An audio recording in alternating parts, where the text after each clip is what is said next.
Good evening. This is Sleep Chamber, a podcast meant for you to sleep. My voice will hopefully provide a relaxing ambience for you to drift away into slumber. So please make yourself comfortable and allow my voice to carry you off into the land of dreams. Hopefully, it is what it is. What happens, happens. And as for now, there is nothing we can do.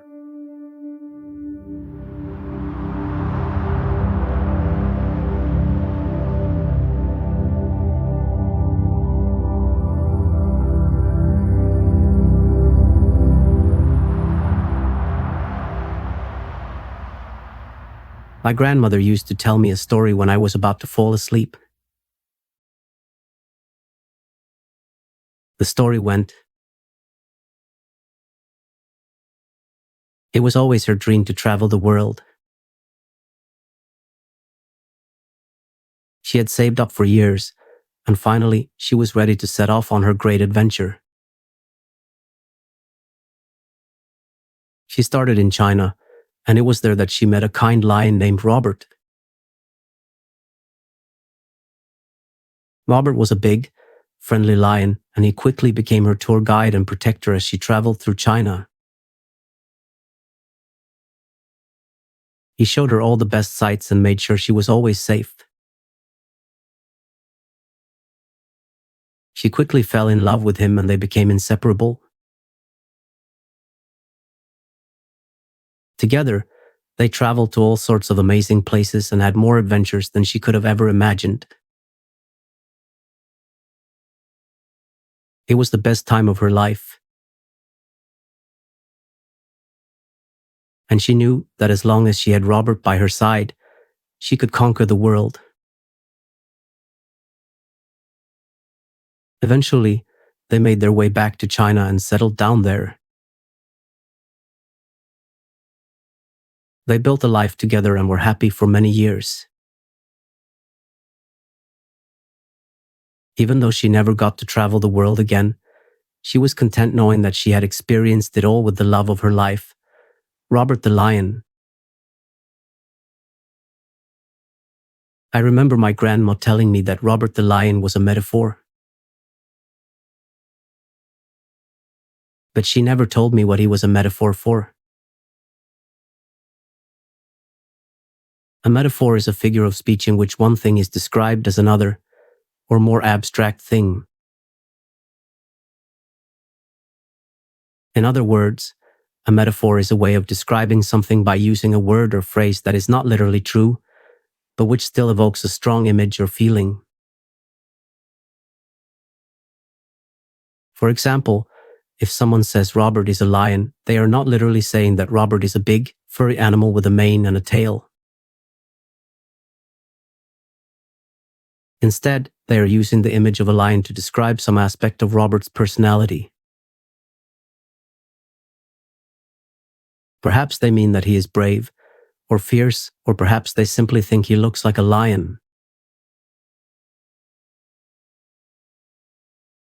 Metaphors can be powerful tools for writers and speakers, as they can help to paint a vivid picture in the mind of the reader or listener. They can also be used to make complex ideas more understandable, or to add an emotional punch to a message. One famous example of a metaphor is the phrase "the elephant in the room." This is often used to describe a situation where there is an important issue that everyone is aware of, but which no one is talking about. The metaphor of the elephant in the room suggests that the issue is so big and so obvious that it is impossible to ignore, even though everyone may be trying to do just that. Here is another example of a metaphor: the world is my oyster. This metaphor suggests that the speaker has a lot of opportunity and potential available to them. It is often used to encourage someone to seize the day and go after their dreams. The term metaphor comes from the Greek word bebop, which means to carry over or to transfer. A metaphor carries over the literal meaning of a word to its figurative meaning. The use of metaphors is thought to be a universal human experience. All cultures use metaphors, although the metaphors may be different. For example, in English we might say he's a snake to describe a treacherous person. In Spanish, the equivalent metaphor would be he's a fox.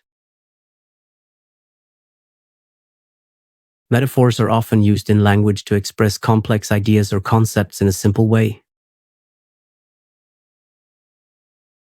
They can also be used to make a description more vivid or to add humor. In addition, metaphors can be used to create powerful images and to stir emotions. The earliest recorded use of metaphors can be found in the works of the ancient Greek poets Homer and Hesiod. In the Iliad, Homer uses the metaphor of the wine dark sea to describe the color of the ocean. Hesiod uses the metaphor of the land of the unresisting plow to describe the ease with which one can plow a field. Metaphors are not just the province of poets and writers. They are also used in everyday speech. For example, we might say he's a real gem to describe a kind and helpful person. While the use of metaphors is common, it is not always easy to create an effective one. A metaphor must be carefully chosen to accurately convey the desired meaning. In addition, a metaphor should not be overused or it will lose its impact. The origin of metaphors is a matter of some debate. Some believe that they are innate, while others believe that they are learned. It is likely that both views are correct. We are born with the ability to see similarities between things and to use metaphors. However, we must learn the specific metaphors that are used in our culture. The study of metaphors is an important part of linguistics, as well as psychology and neuroscience. By understanding how metaphors are used, we can gain insights into the way our minds work. Greece is a country located in southern Europe. Its mainland is bordered by the Mediterranean Sea to the south and east, the Ionian Sea to the west, and the Aegean Sea to the north. Greece has a long history, dating back to the Bronze Age. The country is home to some of the oldest civilizations in the world, including the Mycenaean civilization, the classical Greek civilization, and the Byzantine Empire. Greece is also the birthplace of democracy and the Olympic Games. The Mycenaean civilization was the first great civilization of Greece. It flourished between 1400 and 1200 BCE. The Mycenaeans were a powerful people who built great palaces and fortresses. They were also skilled warriors and traders. The Mycenaeans had a complex society with a hierarchy of kings, nobles, and commoners. The classical Greek civilization was the second great civilization of Greece. It flourished between 800 and 300 BCE. The classical Greeks were a highly cultured people. They developed democracy, philosophy, and science. The Greeks were also great warriors. They defeated the Persians in the Persian Wars and the Peloponnesian War. The Byzantine Empire was the third great civilization of Greece. It flourished between 300 and 1453 C.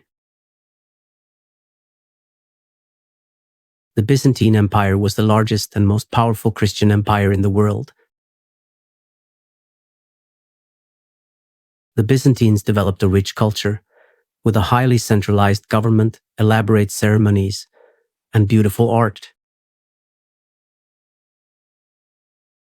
Greece has a long and rich history. The country is the birthplace of democracy, the Olympic Games, and Western civilization. I've always been fascinated by Greece. So much actually that I invited a Greece specialist into the studio today.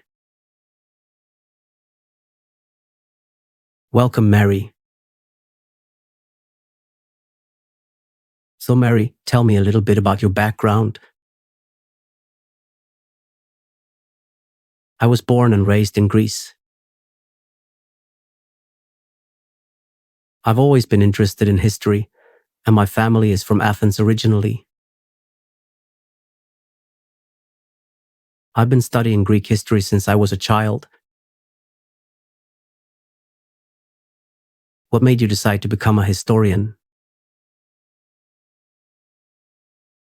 I've always loved learning about the past, and I'm fascinated by the way that history can shape the present and the future.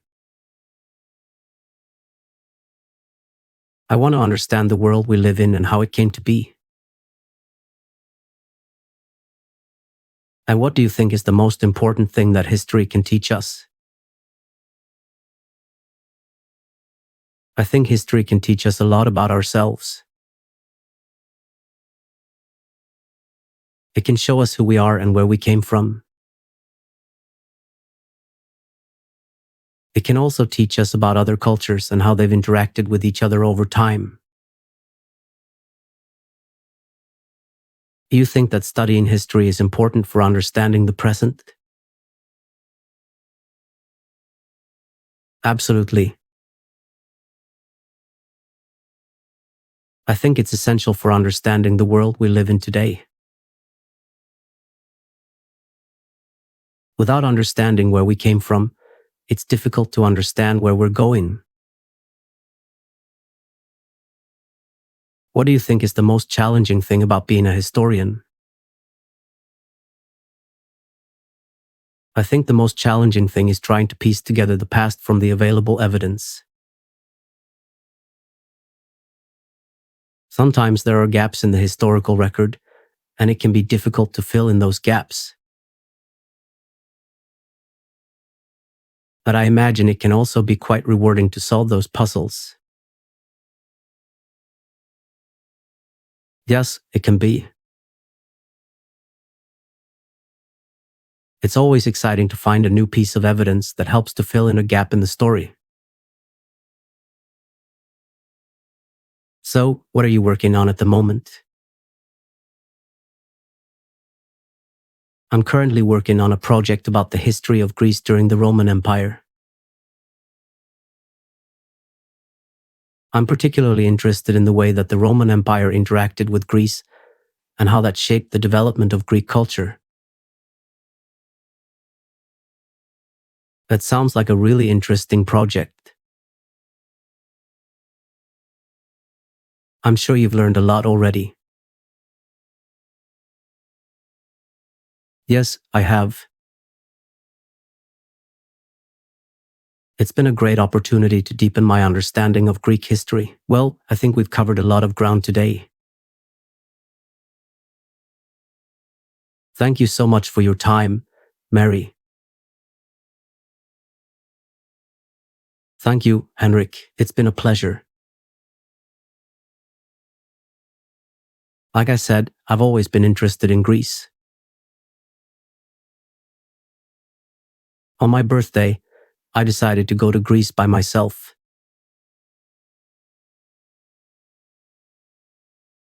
I arrived in Athens and was immediately struck by the beauty of the city. The buildings were white and gleaming in the sun, and the streets were lined with cafes and shops.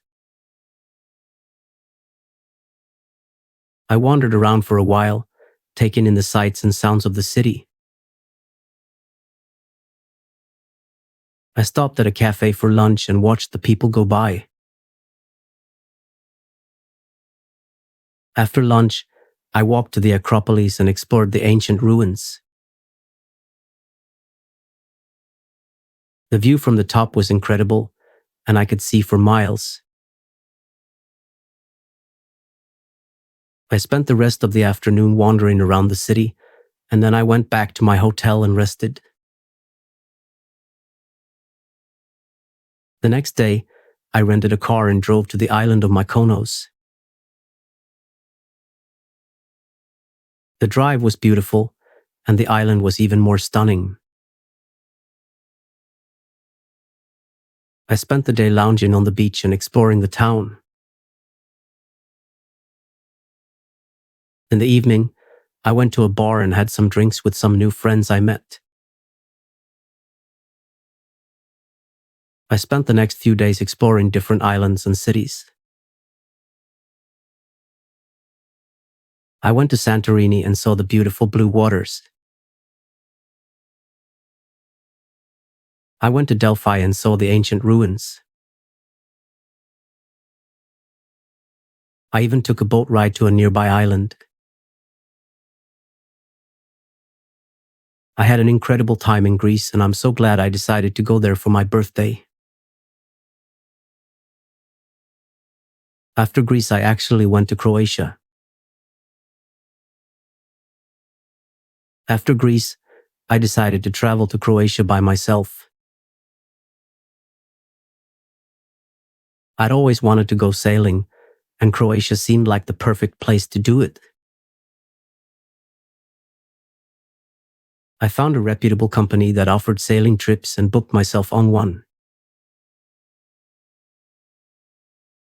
The trip was amazing. I got to see so much of Croatia's stunning coastline and islands. We stopped in ports along the way to explore and swim. I even got to try my hand at sailing the boat myself. It was an incredible experience. One night, as we were anchored off a small island, I went for a swim. I was enjoying the peacefulness of the evening and the feeling of being totally alone in the vastness of the sea. Suddenly, I felt something brush against my leg. I panicked and started swimming towards the boat. It was only then that I realized it was just a harmless fish. I laughed at myself for being so scared, but it was a moment I'll never forget. I had an amazing time in Croatia and would love to go back someday. Sailing is an ancient and popular sport with a wide variety of sailboats to choose from. In order to sail, one must have a basic understanding of the different types of boats, how to rig them, and the basic principles of wind and waves. This guide will give you a brief overview of how to sail. There are two types of sailboats, monohulls and catamarans. Monohulls have one hull, while catamarans have two. Catamarans are faster and easier to maneuver, but monohulls are more stable. Rigging a sailboat is not difficult, but it is important to do it correctly. The first step is to attach the mast to the boat. The mast is the tall vertical pole that supports the sails. Next, attach the sails to the mast. The sails are what catch the wind and propel the boat. Finally, attach the rudder to the back of the boat. The rudder is what steers the boat. The wind is what makes sailing possible. It is important to understand the basic principles of wind in order to sail effectively. Wind is created by the sun heating the Earth's surface unevenly. Warm air rises and cooler air rushes in to take its place. This moving air is what we call wind. Wind direction is determined by two factors: pressure and Coriolis effect. Pressure is the difference in air pressure between two areas. The Coriolis effect is the rotation of the Earth.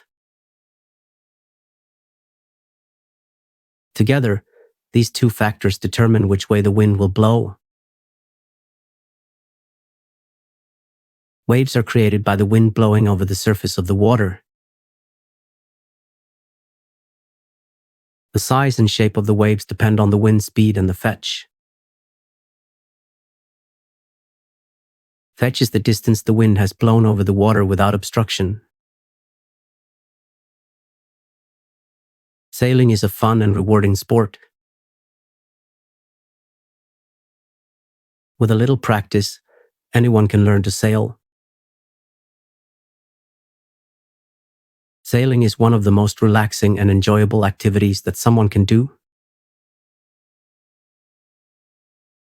It can be done as a form of exercise, transportation, or simply for leisure. There are many different types of sailing, from racing to cruising, and each has its own set of challenges and rewards. There are many different factors to consider when choosing the best sailing destination. The weather, the type of sailing you want to do, the availability of sailing equipment and instructors, and the cost of sailing are all important considerations. The best sailing destinations in the world offer a variety of experiences for sailors of all levels of experience. From the sheltered waters of the Mediterranean to the open ocean of the Pacific, there is a sailing destination for everyone. The Mediterranean Sea is one of the most popular sailing destinations in the world. The weather is generally warm and dry, making it an ideal sailing destination for beginners and experienced sailors alike. There are many different types of sailing available in the Mediterranean, from racing to cruising. The Mediterranean is also home to some of the world's best-known sailing events, such as the America's Cup and the Volvo Ocean Race. The Caribbean is another popular sailing destination, offering a warm climate and sheltered waters. The Caribbean is a great place to learn to sail, with many sailing schools offering instruction for all levels of sailors. The Caribbean is also home to some of the world's most prestigious sailing events, such as the Rolex Sydney Hobart Race and the Heineken Regatta. The Pacific Ocean is the largest ocean in the world and offers a wide variety of sailing experiences. The Pacific is home to a number of world-famous sailing events, such as the Trans-Pacific Yacht Race and the Clipper Round the World Race. The Pacific is also a great place to learn to sail, with many sailing schools offering instruction for all levels of sailors.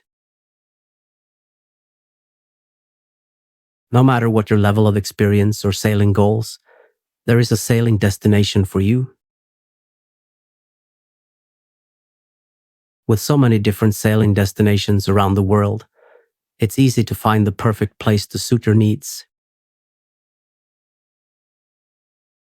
Speaking of sailing, let me introduce you to Sal, a sail expert. Sal, can you tell me a little bit about the beauty of sailing?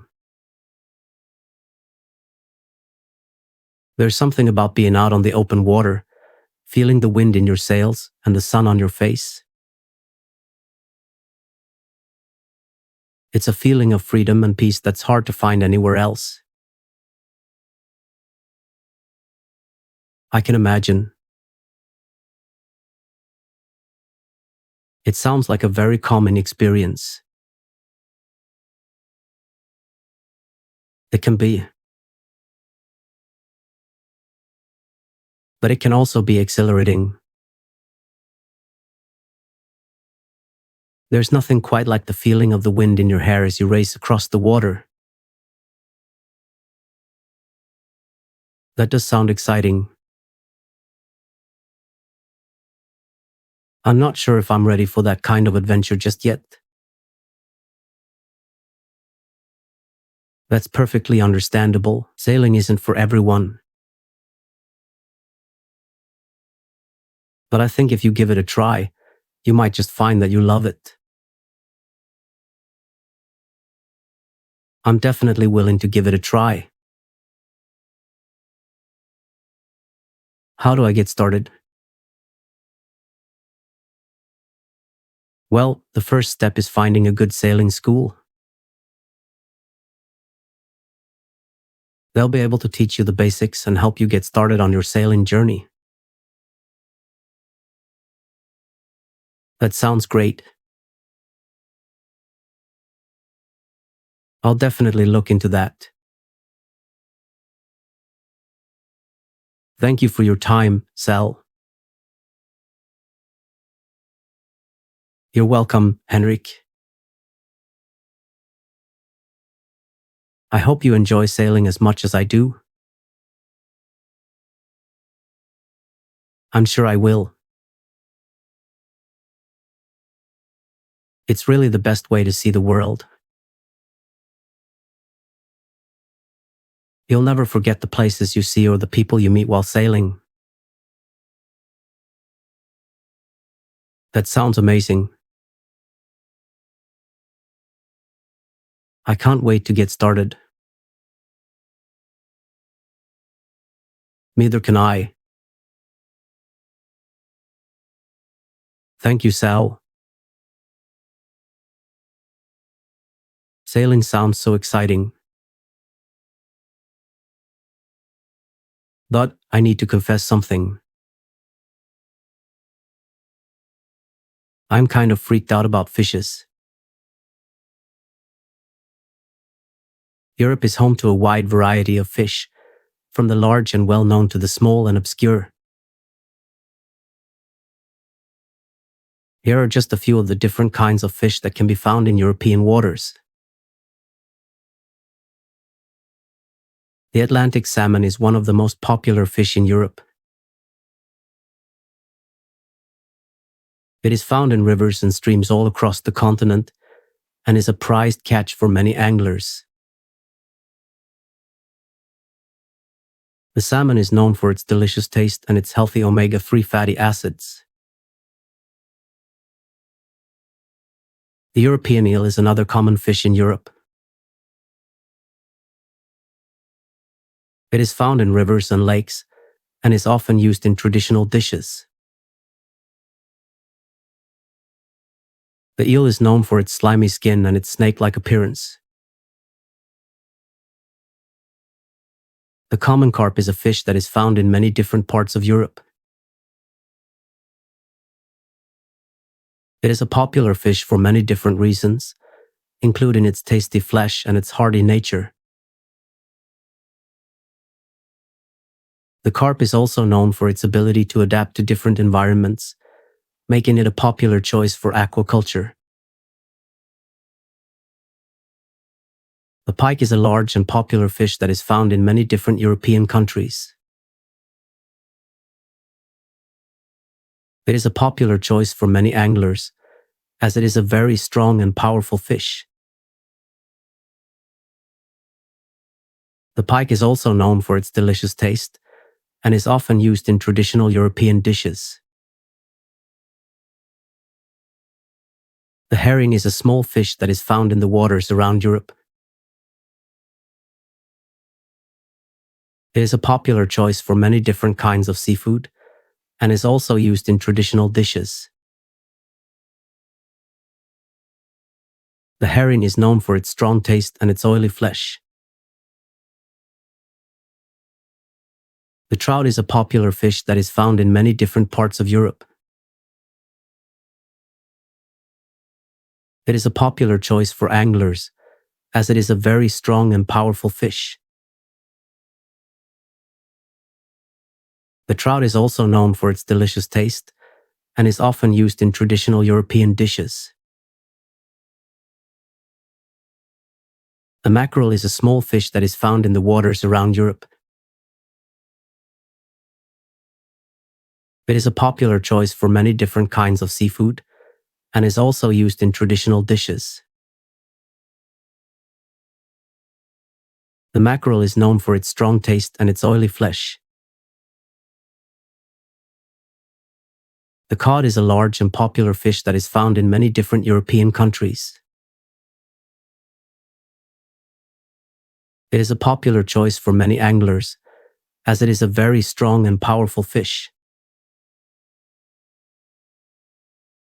The cod is also known for its delicious taste and is often used in traditional European dishes. The tuna is a large and popular fish that is found in many different parts of Europe. It is a popular choice for many anglers, as it is a very strong and powerful fish. The tuna is also known for its delicious taste and is often used in traditional European dishes. As a kid, I was always a little scared of fish. I'm not sure what it was that scared me about them, but something about their slimy skin and beady eyes just freaked me out. Maybe it was something that happened to me when I was younger. I can't remember. But whatever the reason, I've always been a little afraid of fish. It's not a huge deal, of course. I can still enjoy a nice seafood dinner, and I don't mind being around fish tanks. But I definitely don't like getting too close to them. The other day, however, I was forced to confront my fear. I was out on a boat with some friends and we were fishing. I was doing my best to avoid getting too close to the fish we were catching, but eventually I had to help reel one in. As I was holding the fish, it wriggled out of my hands and flopped onto the floor of the boat. I panicked and started to scream, but my friends just laughed at me. It was a really embarrassing moment, but also a really eye-opening one. I realized that my fear of fish was completely irrational and that I needed to face it head on. So, the next time we went out fishing, I made sure to be the one who reeled in the fish. And you know what? It wasn't so bad. Sure, I still don't like getting too close to fish, but I'm no longer scared of them. And that's a pretty big accomplishment for me.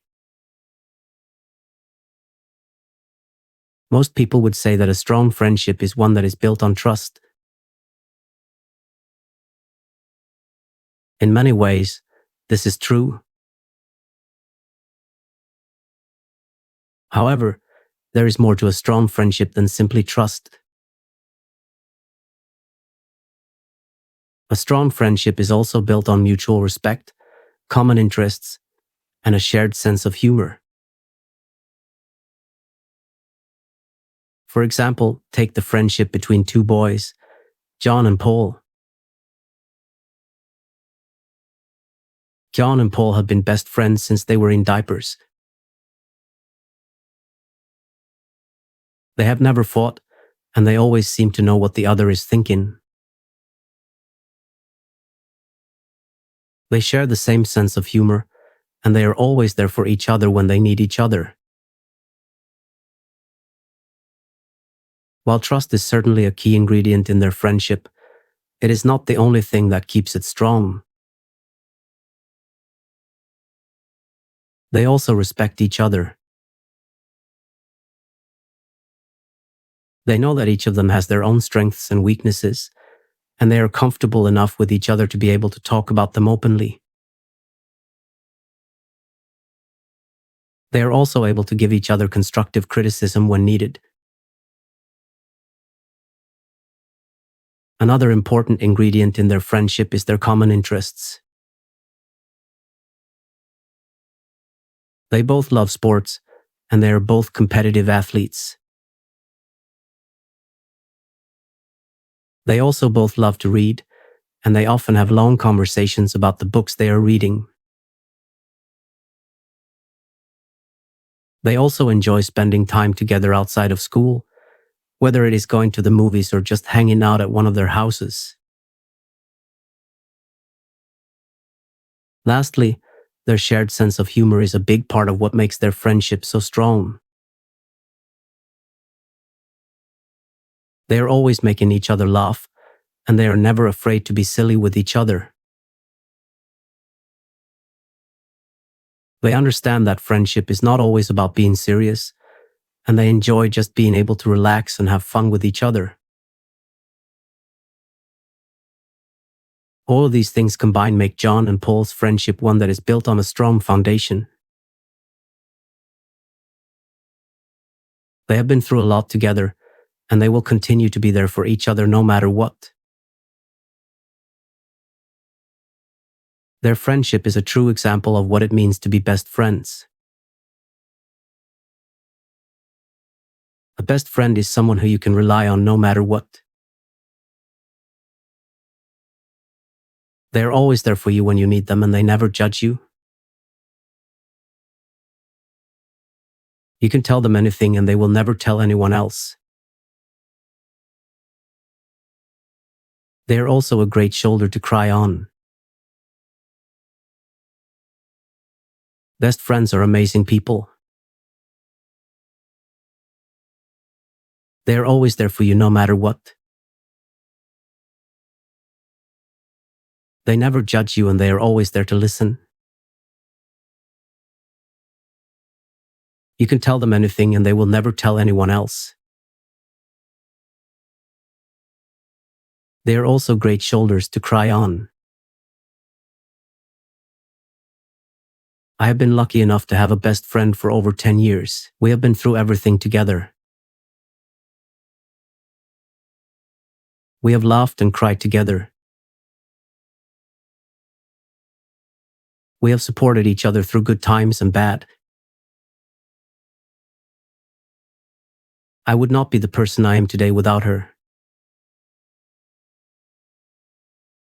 A best friend is someone who you can rely on no matter what.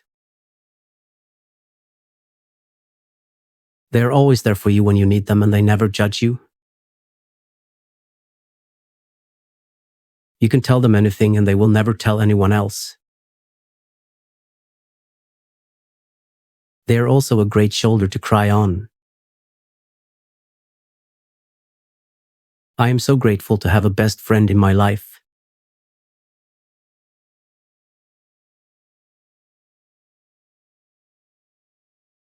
They make life so much better. I know that I can always count on them no matter what. Let me tell you about Melissa and Jeremy. It was a warm summer day when it all started.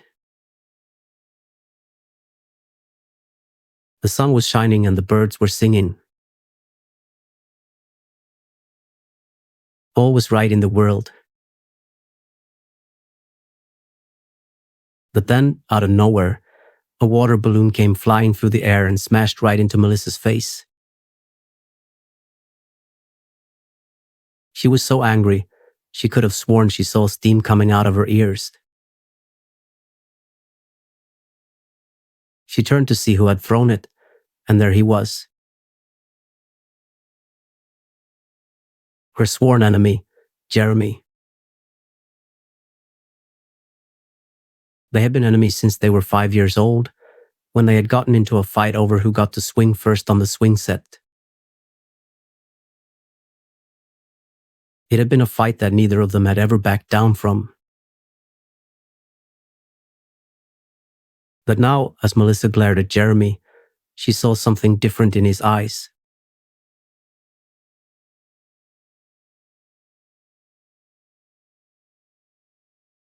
She saw something that she had never seen before.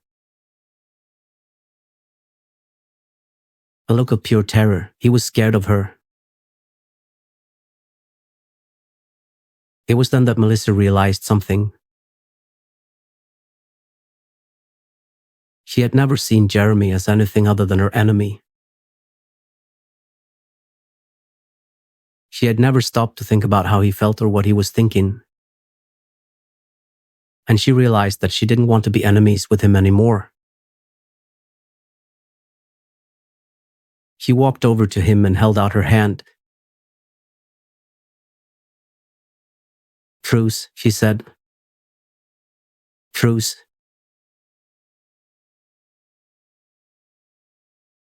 It all started with a water balloon and a moment of realization.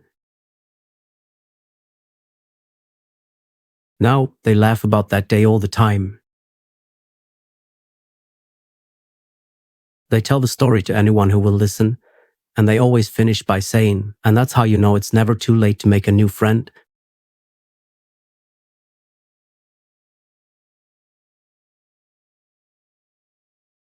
Because sometimes, the best friends are the ones that you never expected to be.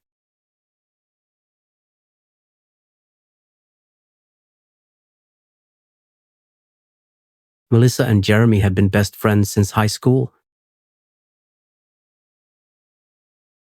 They had bonded over their shared love of travel and adventure, and after they graduated, they decided to set out on a world tour together. They started in Europe, exploring all the major cities and sites. They marveled at the architecture, the art, and the history. They tasted new foods and drinks, and danced in the streets. They made new friends and memories everywhere they went. After a few months in Europe, they decided to head to Asia. They started in Japan, where they were mesmerized by the culture and the beauty of the country. They then traveled to Thailand, Vietnam, Cambodia, and Laos, where they had even more amazing experiences. Eventually, they made their way back to the States, where they continued to explore different parts of the country. They hiked in the mountains, swam in the ocean, and camped under the stars. They visited national parks and monuments, and learned about the different cultures and histories of the places they visited. Throughout their travels, Melissa and Jeremy remained close friends, and their shared experiences only served to deepen their bond. They laughed together, cried together, and supported each other through everything. They truly had the adventure of a lifetime, and they would never forget all the places they went and the things they saw. During their travels, they met Tom. Tom had always loved Hawaii. It was the place he had always dreamed of living in, and when he finally made the move, he was not disappointed. He loved the laid-back lifestyle, the beautiful beaches, and the friendly people. He soon settled into a happy routine of working during the day and spending his evenings and weekends exploring the island. He quickly made friends with some of the locals, and they would often go on adventures together. They would go hiking in the mountains, swimming in the waterfalls, and camping under the stars. Tom felt like he was living the dream. Every day was something new and exciting, and he was loving every minute of it. He couldn't imagine living anywhere else. Hawaii was truly the place for him, and he was happy to call it home. Tom had always been a bit of an adventurer, and moving to Hawaii had been one of the best decisions he'd ever made. He was always up for trying new things and exploring the island, and there was always something new to see and do. He loved the laid-back lifestyle and the friendly people. Life was pretty much perfect for Tom. He had a great job that he loved, great friends, and an amazing girlfriend. He was happy and content with his life. Every day was a new adventure, and Tom was loving every minute of it. He truly felt blessed to be able to live in such a beautiful place and to have such a great life. One day he went up to see the sunrise. The sun had just begun to peek over the horizon, painting the sky in a spectrum of oranges, pinks, and purples. The waves lazily rolled onto the shore, the sound a gentle back and forth inviting people to come and relax.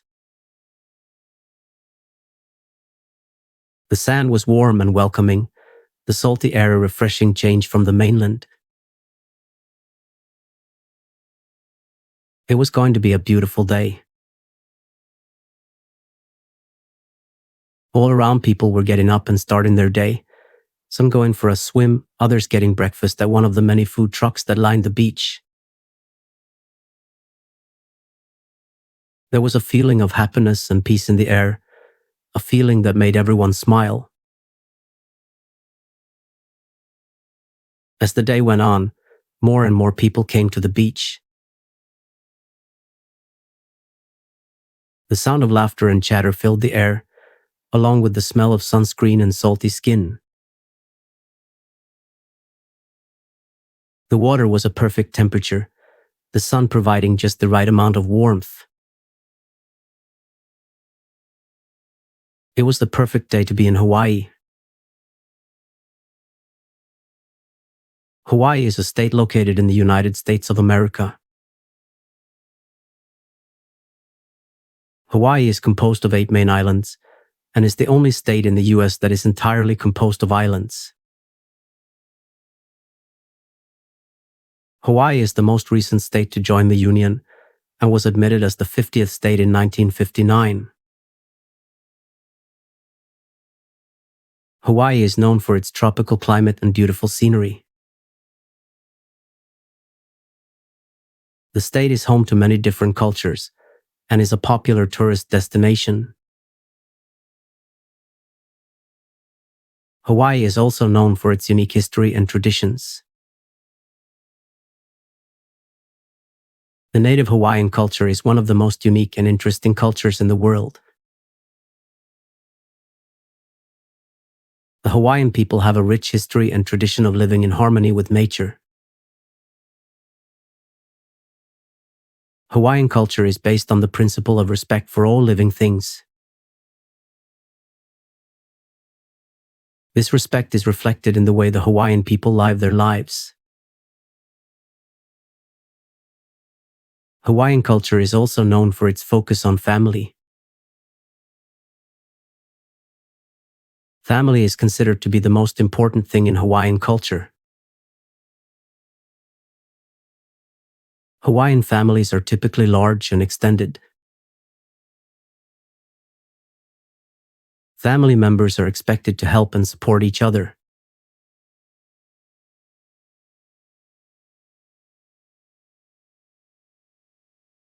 Hawaiian culture is also known for its love of the land. The Hawaiian people have a deep connection to the land they live on. This connection is reflected in the way the Hawaiian people care for the land. Hawaiian culture is based on the principle of stewardship, which means that the Hawaiian people believe that they have a responsibility to care for the land. The Hawaiian people have a unique relationship with the ocean. The ocean is considered to be a source of life for the Hawaiian people. The Hawaiian people have a deep respect for the ocean and consider it to be a sacred place. Hawaiian culture is rich and vibrant. It is a culture that is based on respect, family, and a deep connection to the land and ocean. Hawaiian culture is a unique and special part of the world. Hawaii is a group of 8 main islands and is the most isolated state in the US. The first people to inhabit the islands were the Polynesians, who arrived in canoes around 1200 AD. They brought with them chickens, pigs, dogs, sweet potatoes, and taro. They also brought the Hawaiian religion, which worshipped gods and goddesses such as Pele, Kanaloa, and Lono. The first Europeans to reach Hawaii were the British explorer, Captain James Cook, who arrived in 1778. Cook was killed in a fight with Hawaiians in 1779, but his expedition made Hawaii known to the Western world. In the early 1800s, American missionaries arrived in Hawaii and converted many Hawaiians to Christianity. In 1887, the US government forced Hawaii to become a US territory. This was done partly because the US wanted to have a base in the Pacific Ocean and partly because sugar plantation owners in Hawaii were afraid that the Hawaiian queen, Liliuokalani, would take away their land. In 1898, Hawaii was made a US territory, and in 1959 it became the 50th state of the US. Today, Hawaii is a popular tourist destination with its beautiful beaches, tropical climate, and friendly people. It is also home to the US military base, Pearl Harbor. Have you heard about Flora? Flora was born and raised on the island of Kauai. She began surfing when she was just a young girl and quickly developed a passion for the sport. Flora quickly became one of the most talented surfers in Hawaii and began competing in professional competitions when she was just a teenager. Flora quickly rose to the top of the professional surfing world, winning multiple world championships and becoming one of the most famous surfers in the world. She has been featured on the cover of magazines, and her face is recognizable to millions of people around the globe. Despite her success, Flora has remained humble and down to earth. She is still happiest when she is surfing the waves off her home island of Kauai.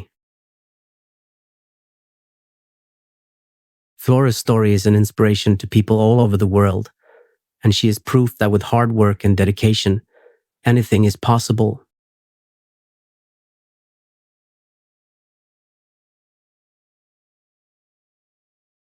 Mace was a bird who lived in Sweden.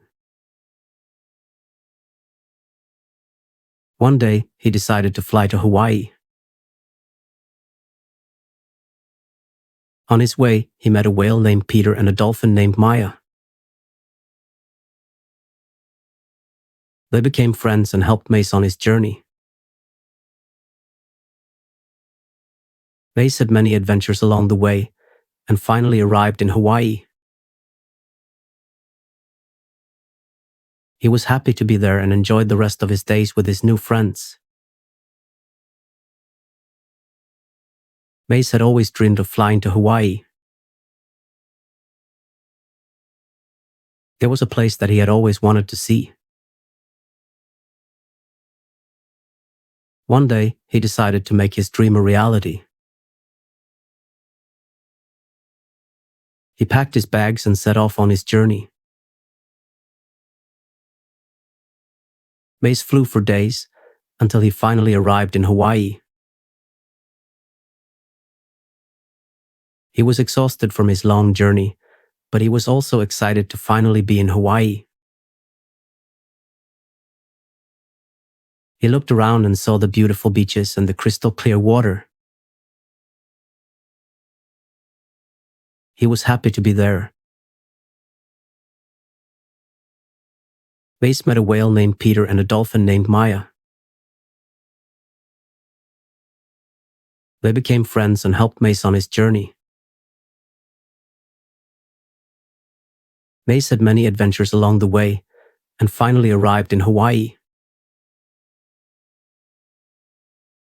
He was happy to be there and enjoyed the rest of his days with his new friends. Maya the dolphin was born into a family of dolphins who had lived in the same area of the ocean for generations. From a young age, Maya was fascinated by the world around her and loved to explore. She quickly made friends with the other dolphins in her pod, and they would often swim and play together. As Maya grew older, she started to travel further and further from her home, exploring new areas of the ocean. She met many different kinds of creatures and made friends with them too.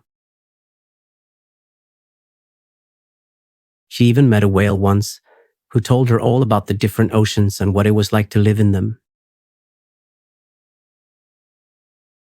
One day, Maya came across a group of humans fishing.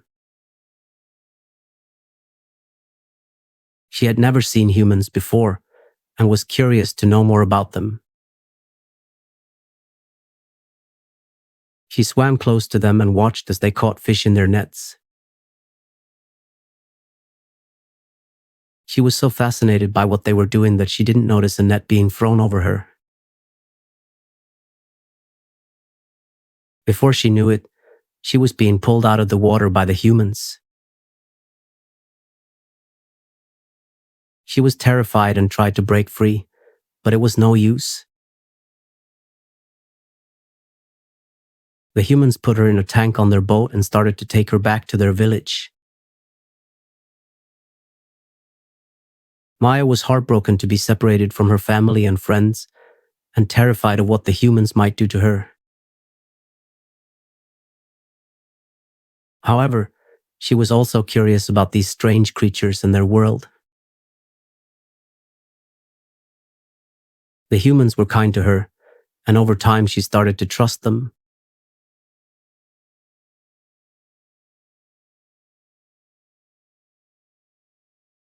They taught her how to do tricks, and she even started to enjoy performing for them. As the years passed, Maya became more and more attached to the humans. She loved them and they loved her. She was happy in her new home, and even though she missed the ocean and her friends, she knew that she was where she belonged. One day, when she was out swimming with her human friends, she heard a familiar voice calling her name. It was one of her old dolphin friends from the ocean. He had come to find her and take her back home. Maya was torn.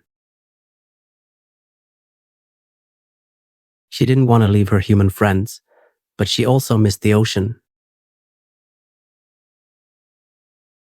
In the end, she made the decision to go back to the ocean and be with her friends. She said goodbye to her human friends, and they were sad to see her go. But they knew that she was happy, and that was all that mattered. Maya was happy to be back in the ocean with her friends. She knew that she would always love her human friends, but this was her home.